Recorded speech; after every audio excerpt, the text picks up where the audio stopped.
उत्तराखंड में चारधाम यात्रा की तैयारियां पूरी। 23 अप्रैल को सुबह 6:15 पर आम श्रद्धालुओं के लिए खोले जाएंगे बद्रीनाथ धाम के कपाट। बता दें 18 मई को दोपहर 12:57 पर खुलेंगे चतुर्थ केदार भगवान रुद्रनाथ के कपाट।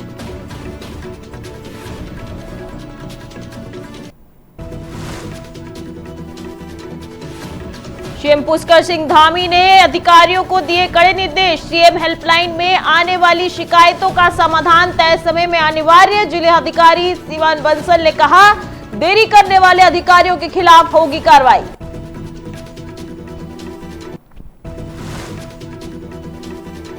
विधानसभा अध्यक्ष ऋतु खंडूरी भूषण ने विधायक निधि के उपयोग पर दी सफाई।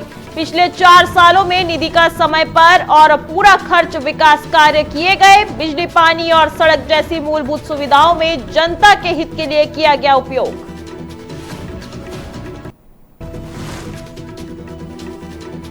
मौसम विज्ञान केंद्र ने जारी की चेतावनी। आज रात से उत्तरी इलाकों में एक्टिव वेदर सिस्टम के चलते बारिश और बर्फबारी की संभावना। सीएस तोमर ने की लोगों से सुरक्षित रहने और मौसम अपडेट्स फॉलो करने की अपील।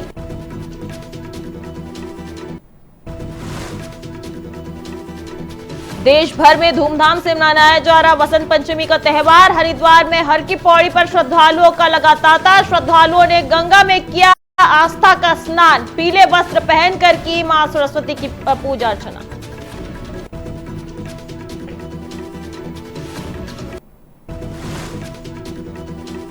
नमस्कार, आप देख रहे हैं न्यूज टीवी इंडिया और मैं आपके साथ श्रेयोशी। खबरों की शुरुआत करते हैं आज की अहम खबर के साथ, जहां पे बता दें कि उत्तराखंड में इस साल चारधाम यात्रा की तैयारियां पूरी हो चुकी है। बता दें बद्रीनाथ धाम के कपाट 23 अप्रैल को सुबह 6:15 पर आम श्रद्धालुओं के लिए खोले जाएंगे, जबकि चतुर्थ केदार भगवान रुद्रनाथ के कपाट 18 मई को दोपहर 12:57 पर खुलेंगे। ये शुभ मुहूर्त बसंत पंचमी के दिन नरेंद्र नगर के राज दरबार में तय किया गया है, जिसमें टिहरी नरेश मुंजेंद्र शाह, डिंबर पंचायत और बीकेटीसी के अधिकारी मौजूद थे। हर साल की तरह इस बार भी वैदिक परंपरा के अनुसार कपाट खोलने का निर्णय लिया गया है। इसी के साथ ही यात्रियों के लिए सुविधा और सुरक्षा का पूरा इंतजाम किया गया है और जो श्रद्धालु बद्रीनाथ और रुद्रनाथ धाम जाना चाहते हैं वो निर्धारित समय पे वहां पहुंचकर दर्शन कर सकते हैं।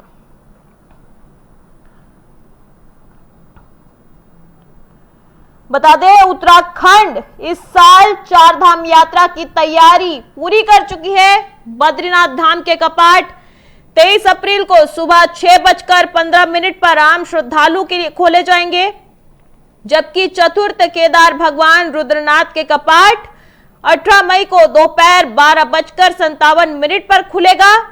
यह शुभ मुहूर्त बसंत पंचमी के दिन नरेंद्र नगर के राज दरबार में तय किया गया है।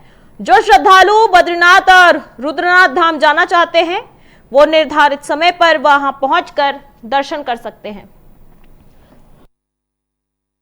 तो मैं इस साल के बद्रीनाथ के कपाट के खुलने की तारीख बता रहा हूँ। इस साल 23 तारीख अप्रैल 6:15 बजे सुबह या प्रातः आपको कपाट खुलेंगे और उसी महीने के 7 तारीख अप्रैल को दारू तेल का कार्यक्रम भी यहाँ होगा। धन्यवाद। क्या संदेश देना चाहेंगे आप जनता को? सब सुरक्षित आए, सुखद आए और आपकी यात्रा सफल हो।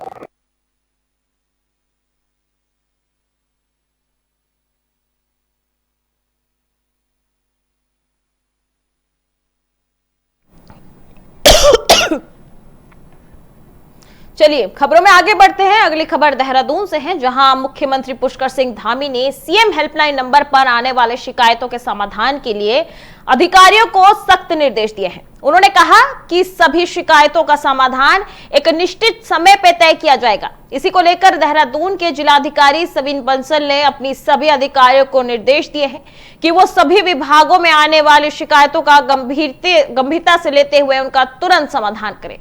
उन्होंने कहा कि सीएम हेल्पलाइन में आने वाली समस्याओं का जल्द से जल्द समाधान करना आवश्यक है। बता दें कि पीड़ितों और बुजुर्गों की समस्याओं के लिए ही सीएम हेल्पलाइन बनाया गया है। वहीं जिला अधिकारी ने कहा कि जो अधिकारी बहानेबाजी करेंगे या काम में देरी करेंगे, उनके खिलाफ कार्रवाई की जाएगी। उन्होंने कहा कि सीएम हेल्पलाइन का उद्देश्य पीड़ितों की समस्याओं का जल्द से जल्द समाधान करना है और इसे सुनिश्चित करने के लिए सभी अधिकारी अपने दायित्वों का पालन करें।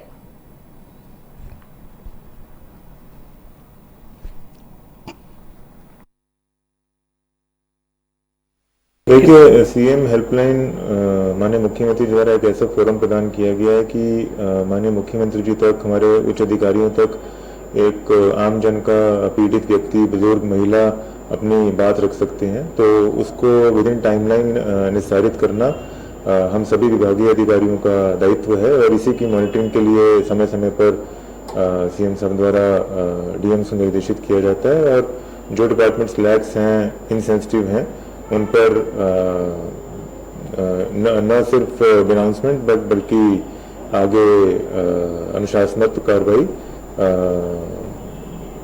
फॉर्मल। चलिए रुक करते अगली खबर की ओर। अगली खबर देहरादून से है, जहां विधानसभा अध्यक्ष ऋतु खंडूरी भूषण ने अपने विधायक निधि के उपयोग को लेकर मीडिया से के सवालों का जवाब दिया। उन्होंने अपने विधायक निधि को हर साल समय पर विकास कार्यों में खर्च किया है।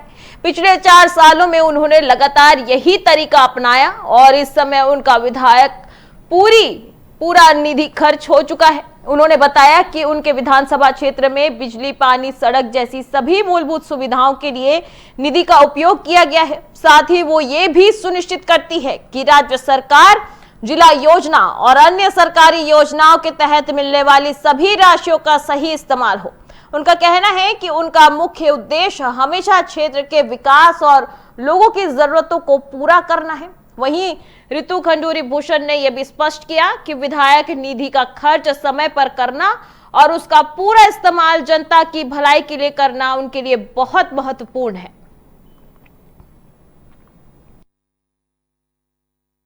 देखिए, ऐसा है, जहां तक मेरी विधायक निधि का सवाल है, मैं आपको बिल्कुल स्पष्ट कहना चाहूंगी, इस समय स्थिति यह है कि मेरे पास एक पैसा नहीं है। मेरा सारी विधायक निधि, पिछले 4 साल की विधायक निधि मैं सब खर्च कर चुकी हूँ। मेरे पास इस समय देने के लिए कुछ नहीं है। तो ये तो मेरी विधायक निधि का हो गया। जहां तक हमें और माध्यमों से, चाहे वो राज्य सरकार हो, जिला योजना के माध्यम से हो, खनिज न्यास से हो, जहां से भी मिलती हैं, हम साल भर प्रयास करते हैं कि हमें रेगुलर बेसिस पे पैसा आता रहे और रेगुलरली काम होता रहे। तो मुझे नहीं लगता है कि कोटद्वार में कोई भी ऐसा बात होगी या कोई ऐसा पैसा होगा या कोई ऐसा फंड होगा जो वापस जाएगा, क्योंकि लगातार हम लोग लगे रहते हैं कि जो पैसा सरकार के माध्यम से आए, समय पे आए और वो समय पर जमीन पे लग जाए, ताकि चाहे वो सड़क हो, पोल शिफ्टिंग हो, लाइटें लगवाना हो, पानी की व्यवस्था करना हो। रुक करते अगली खबर की ओर। खबर देहरादून से है, जहां मौसम विज्ञान केंद्र के डायरेक्टर CS तोमर ने बताया कि सुरक्षा के लिहाजे से एक एक्टिव वेदर सिस्टम बनाने की संभावना है। बता दें, उनका कहना है कि आज रात से मौसम में एक्टिविटी बढ़ सकती है और ये कल तक जारी रह सकती है। बता दें, खास उत्तरी इलाकों में तेज गतिविधि देखने को मिल सकती है। इसके चलते कुछ जगहों पर भारी बारिश या बर्फबारी हो सकती है। CS तोमर ने लोगों से अपील की कि वो हमारे मौसम बुलेटिन और मोबाइल ऐप के जरिए जारी होने वाले अपडेट्स को नियमित रूप से फॉलो करें। उन्होंने ये भी बताया कि बारिश या बर्फबारी के दौरान तापमान गिर जाता है, इसलिए लोग सही कपड़े पहने और सुरक्षित जगहों पर रहकर खुद को गर्म रखें। वहीं मौजूदा अनुमान के अनुसार ये सिस्टम काफी एक्टिव है और आज रात से शाम तक बारिश या बर्फबारी की गतिविधि देखने को मिल सकती है। इसलिए हर कोई सतर्क रहे और मौसम से जुड़ी खबरों पर ध्यान दे, ताकि किसी भी अप्रत्याशित स्थिति में बचा जा सके और सभी सुरक्षित रहें।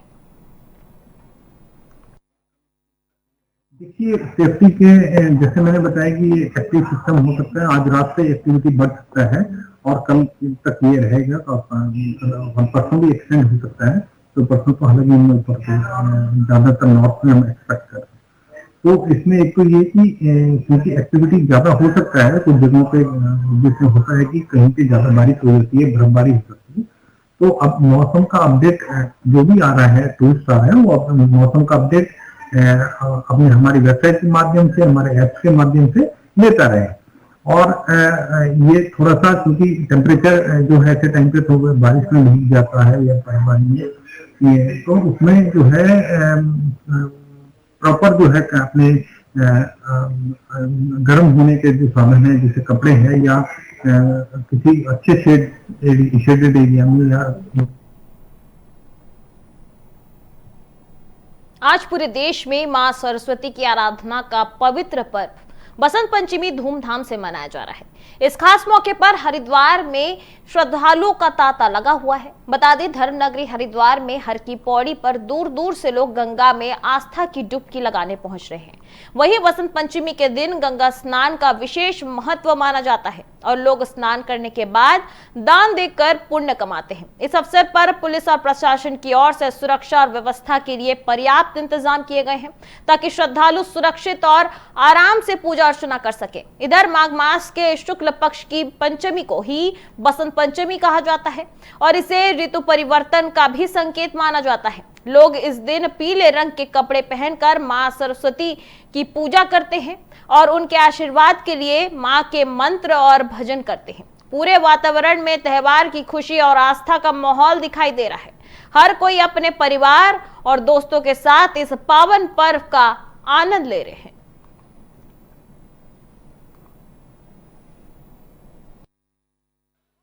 मैं यहाँ बसंत पंचमी के अवसर पे आई हूँ।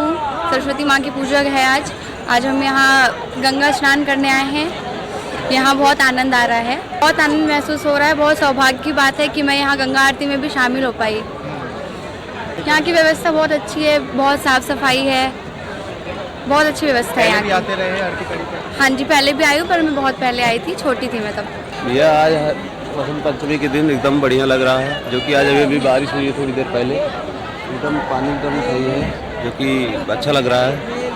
गंगा में जल नहीं ठंड नहीं लग रही है। गंगा में जल एकदम हल्का गर्म भी है और बढ़िया लग रहा है। एकदम हल्की बारिश भी हो रही है, जिसके कारण क्या कहते हैं मानसून एकदम बढ़िया हो गया है और ठंडी भी थोड़ी कम है। एक बार नहाने में थोड़ी सी दिक्कत होती है, लेकिन उसके बाद क्या कहते हैं एकदम सही हो जाता है। आज भैया हमें तो बहुत अच्छा लग रहा है देखने पे, बस यही समझ लीजिए एकदम स्वर्ग हो गया है, एकदम आ गया, एकदम मजा आ गया है।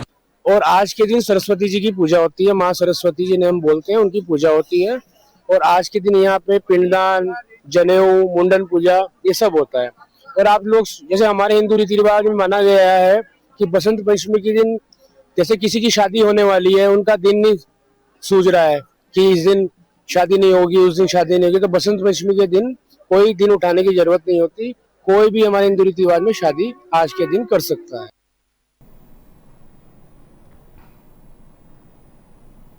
मौसम विज्ञान केंद्र ने पहले ही 23 जनवरी को उत्तराखंड में भारी बारिश और पहाड़ों में बर्फबारी का पुनर्नुमान जारी कर दिया था और ये भविष्यवाणी बिल्कुल सटीक साबित हुआ। बता दें, शुक्रवार की सुबह से ही विकासनगर क्षेत्र में हल्की बारिश शुरू हो गई है, जिससे मौसम ठंडा और सुहाना हो गया है। वहीं ऊंचाई वाले पहाड़ी इलाकों जैसे चक्राता में बर्फबारी शुरू हो गई है, जिससे वहां का मौसम पूरी तरह सर्द और सुंदर हो गया है। बता दें, मौसम विज्ञान केंद्र ने नागरिकों से अपील की कि बारिश और बर्फबारी के दौरान सड़क पर सावधानी बरतें और यात्रा करते समय सुरक्षित रहें। इसके अलावा उन्होंने ये भी कहा कि ठंड और बर्फबारी के कारण तापमान में गिरावट आ सकती है, इसलिए लोग गर्म कपड़े पहनकर अपने आप को सुरक्षित रखें। इस मौसम परिवर्तन का आनंद लोग अपने परिवार और दोस्तों के साथ ले रहे हैं, लेकिन प्रशासन और पुलिस ने भी सुरक्षा और व्यवस्थाओं को लेकर अतिरिक्त इंतजाम किए हैं ताकि किसी भी अप्रत्याशित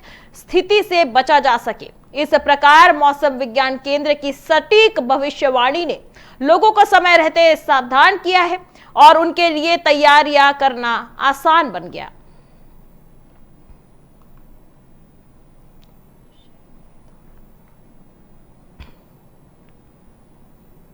रुक करते अगली खबर की ओर। पंच केदारों में चतुर्थ केदार के कपाट 18 मई को ग्रीष्मकाल के लिए खोले जाएंगे। बता दी जानकारी आज वसंत पंचमी के पावन पर्व पर भगवान रुद्रनाथ के शीतकालीन गद्दी स्थल गोपीनाथ मंदिर से मिली है। इस अवसर पर ब्राह्मणों ने हकदारियों की मौजूदगी में पंचांग गणना के आधार पर तिथि की घोषणा की।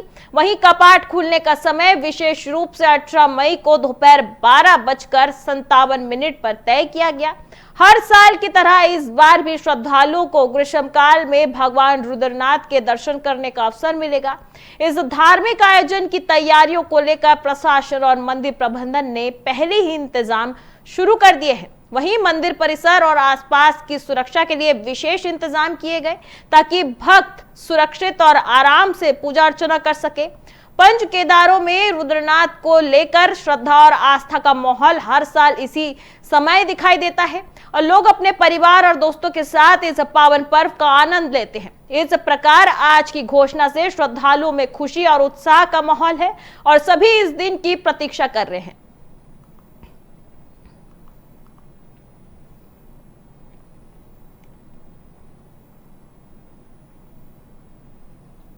चलिए खबरों में आगे बढ़ते हैं। अब खबर चमोली से है, जहां नंदानगर के रहने वाले मकबूल ने इस्लाम धर्म को छोड़कर अब सनातन धर्म अपनाने का निर्णय लिया है।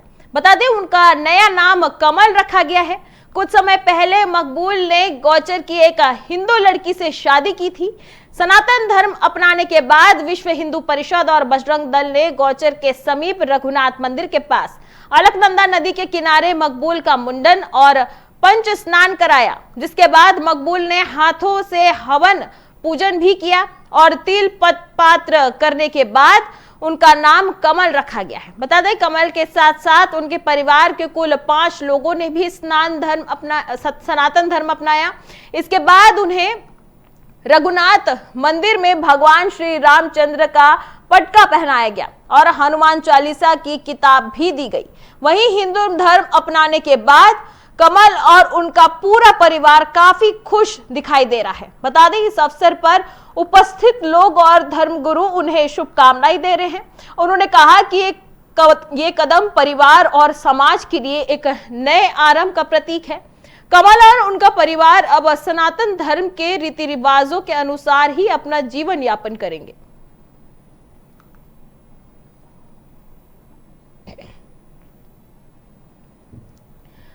अब खबर धनौल्टी से है, जहां टिहरी गढ़वाल के प्रसिद्ध पर्यटन स्थल धनौल्टी में सीजन की पहली बर्फबारी से मौसम और ठंड बढ़ गई है। बता दें कि पहाड़ों पर सफेद चादर बिछ गई है।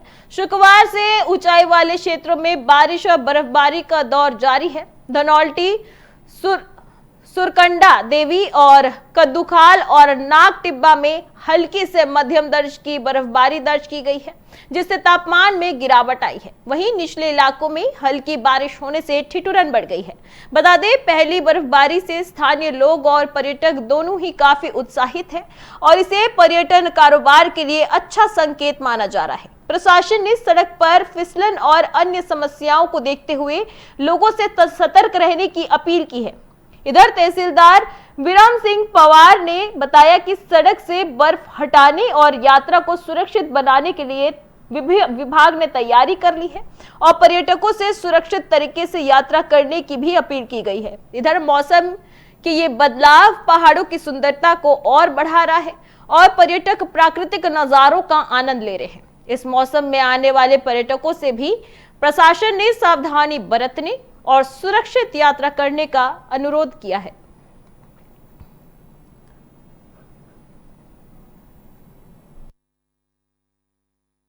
धनौल्टी तहसील में इस सीजन की ये पहली बर्फबारी हुई है और इसको लेकर प्रशासन पहले से ही अलर्ट था और जो रोड पर बर्फ गिरने वाली है उसके लिए पीडब्ल्यूडी, एनएच डिवीजन डोईवाला और एनएच देहरादून को अवगत करा दिया गया है। साथ ही जितने भी टूरिस्ट यहाँ पर आने वाले हैं उन सबसे मेरा अनुरोध रहेगा कि ड्राइव करते टाइम थोड़ा सेफली अच्छे ध्यान से चलाएं गाड़ी को। बाकी प्रशासन की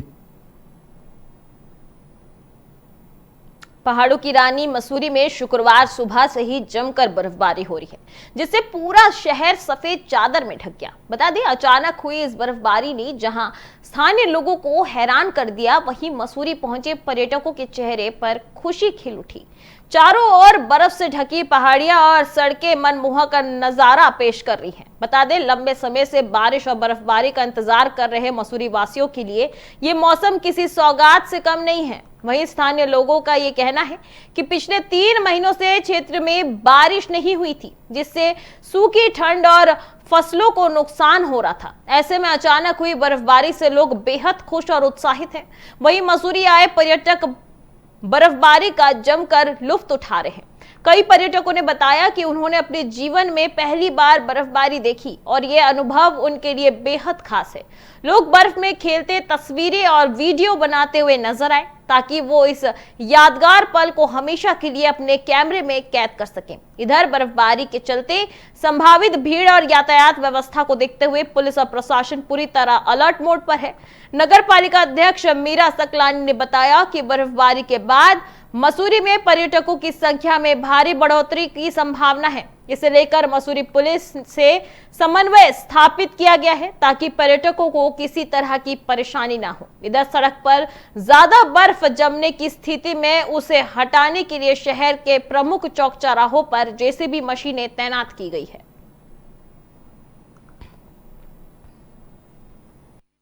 पूरे शहर वालों को बसंत पंचमी की हार्दिक शुभकामनाएं।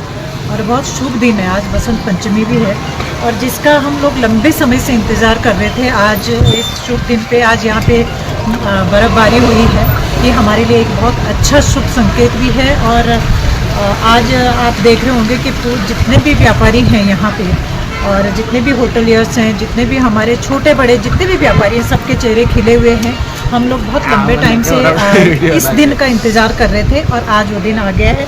मुझे उम्मीद है कि इस बर्फबारी में पूरे देश का पर्यटक मसूरी की ओर आकर्षित होगा। और मैं आपके माध्यम से ये संदेश भी देना चाहती हूँ पर्यटकों को कि आप आएँ, आपके लिए मसूरी सुरक्षित है और आप यहाँ मसूरी की वादियों में इस बर्फ का आनंद लें। बहुत ही लंबे समय के बाद मसूरी की हसीन वादियों में आज बर्फबारी का लुत्फ समस्त पर्यटक हमारे नागरिक ले रहे हैं। मैं उन बच्चों को भी बधाई दूंगा जो इस दशक की पहली बड़ी बर्फबारी मसूरी में देख रहे हैं। ये एक ज़माना था जब बहुत बर्फबारी पड़ती थी मसूरी में, लेकिन आज एक फिर 2026 में बहुत अधिक बर्फबारी मसूरी में हो रही है। इसका लुत्फ समस्त पर्यटक नागरिक सभी ले रहे हैं। व्यापारी के चेहरे खिले हुए हैं, चाहे वो हमारे छोटे व्यापारी हों, हमारे होटल स्वामी हों, हमारे होम स्टे संचालक हो, टैक्सी संचालक हो, मजदूर हो, रिक्शा चालक हो, सबको एक उम्मीद है कि इस बर्फबारी से बहुत भारी मात्रा में पर्यटक आएंगे। देखिए, जैसे मौसम विभाग ने पूर्वानुमान लगाया था इसमें कि बर्फबारी की संभावना है, उसी क्रम में आज बर्फबारी हुई है। तो अतिरिक्त पुलिस बल भी नियुक्त किया गया है और पीएसी भी नियुक्त की गई है।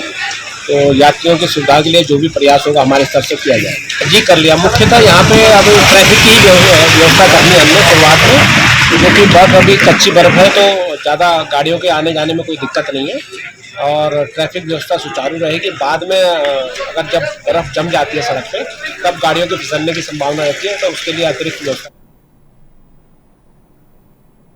चलिए खबरों में आगे बढ़ते हैं। खबर नैनीताल से है, जहां मंगोली गांव में स्थित सड़क किनारे चशेड़ी रेस्टोरेंट कैफे को लेकर लंबे समय से दो पक्षों के बीच संपत्ति विवाद चल रहा है। इससे पहले गांव वालों ने आरोप लगाया था कि बाहरी लोग गांव की जमीन पर कब्जा करने की कोशिश कर रहे हैं और प्रदर्शन भी किया गया था। उनका कहना था कि एक व्यक्ति को लीज पर रेस्टोरेंट दिया गया था जिसने उस पर कब्जा कर लिया है। अब उसके बाद गांव की जमीन पर भी कब्जा करने की कोशिश की। बता दें, गांव वालों ने प्रशासन को पत्र देकर इस मामले में कार्रवाई की मांग की थी। इस मामले में न्यायालय परगना मजिस्ट्रेट नैनीताल ने आदेश जारी किया, जिसके बाद तहसीलदार नैनीताल, राजस्व उप निरीक्षक मंगोली, राजस्व उप निरीक्षक सैंड और मल्लीताल पुलिस टीम विवादित स्थल पर पहुंची, लेकिन मौके पर चशेड़ी रेस्टोरेंट कैफे बंद पाया गया और मुख्य दरवाजे पर ताला लगा दिया था। बता दें, जिसके बाद प्रशासन ने रेस्टोरेंट संचालक ललित जोशी को फोन के जरिए मौके पर आने के लिए कहा, लेकिन ना तो वो आए और ना ही उनका कोई प्रतिनिधि। अब प्रशासन ने कहा है कि कानून के अनुसार आगे की कार्रवाई जल्द ही की जाएगी और गांव वालों को न्याय दिलाने का प्रयास किया जाएगा।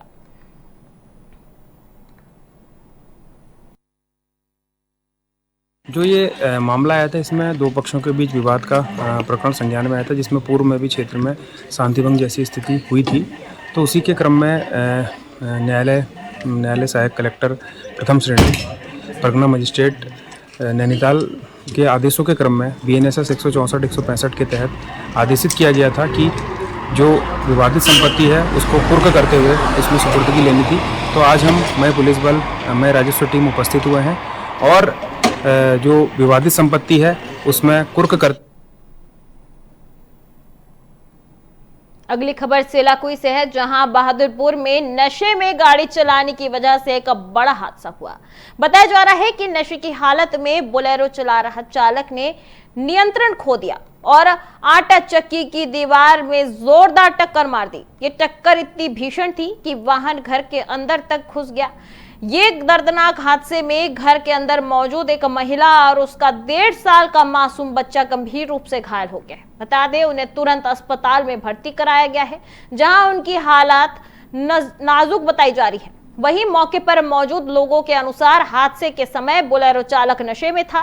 इस घटना के बाद इलाके में आक्रोश का माहौल है और स्थानीय लोग दोषी चालक के खिलाफ सख्त कार्रवाई, निष्पक्ष जांच और घायलों को उचित मुआवजा देने की मांग कर रहे हैं। इधर सूचना मिलते ही पुलिस मौके पर पहुंची और मामले की जांच शुरू कर दी है। लोगों के बयान भी दर्ज किए गए हैं। पुलिस का कहना है कि जल्द ही दोषी चालक को गिरफ्तार कर कानूनी कार्रवाई की जाएगी। वहीं प्रशासन ने लोगों से अपील की कि हादसे वाली जगह पर सतर्क रहें और घायलों की मदद के लिए तुरंत मदद उपलब्ध कराई जाए।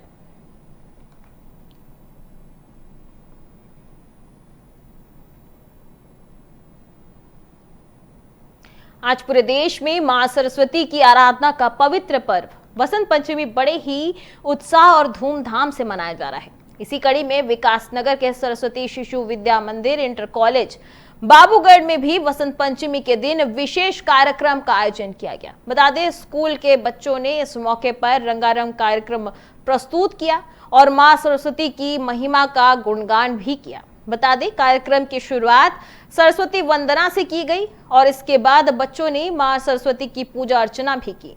इस दौरान बच्चों की झांकी, गीत और सांस्कृतिक प्रस्तुतियों ने माहौल को और भी खूबसूरत और उत्साहपूर्ण बना दिया। कार्यक्रम में स्कूल के शिक्षक और अभिभावक भी उपस्थित थे और उन्होंने बच्चों के उत्साह और प्रस्तुतियों की जमकर तारीफ की। वसंत पंचमी का ये पर्व ज्ञान, विद्या और कला के विकास का प्रतीक माना जाता है। इस अवसर पर बच्चों में पढ़ाई और कला के प्रति और अधिक रुचि बढ़ाने की कोशिश की जाती है। पूरे कार्यक्रम के दौरान स्कूल में पावन और धार्मिक वातावरण दिखा। आज सरस्वती विद्या मंदिर के लिए बहुत ही प्रसन्नता का विषय है, क्योंकि आज हम मां शारदा के जन्म जयंती के उत्सव को वसंत पंचमी के रूप में धूमधाम से विद्यालय में मना रहे हैं। और सबसे अच्छी बात यह है कि उडुपी आश्रम के बहुत ही प्रख्यात ऐसे विश्वविख्यात प्रख्यात ऐसे विद्वान आचार्य जी के द्वारा आज पूरा हवन पूजन का कार्यक्रम किया गया और विधिवत सरस्वती पूजन का कार्यक्रम यहाँ पर किया गया। सर, कल्चर प्रोग्राम भी उसमें क्या क्या रहा? हाँ, क्योंकि अपनी परंपराएं रहती हैं। माँ सरस्वती की आराधना करने के निमित्त अनेक सांस्कृतिक कार्यक्रमों का आयोजन किया गया। इसमें छोटे छोटे भैया बहनों के द्वारा बहुत सारी ऐसी रंगमंचीय प्रस्तुतियां समर्पित की गई। शेष आज विशेष एक पर्व ये भी है कि वीर हकीकत राय का बलिदान दिवस भी, जिसको सामान्य रूप से लोग जानते नहीं है, लेकिन वसंत पंचमी के दिन ऐसे ही वीर बालक वीर हकीकत राय का बलिदान दिवस भी हुआ, तो उसके उपलक्ष्य में भी उनको श्रद्धा पूर्वक। तो फिलहाल मेरे साथ इस बुलेटिन में इतना ही। आगे की देश दुनिया की तमाम खबरों के लिए आप देखते रहिए न्यूज़ टीवी इंडिया। नमस्कार।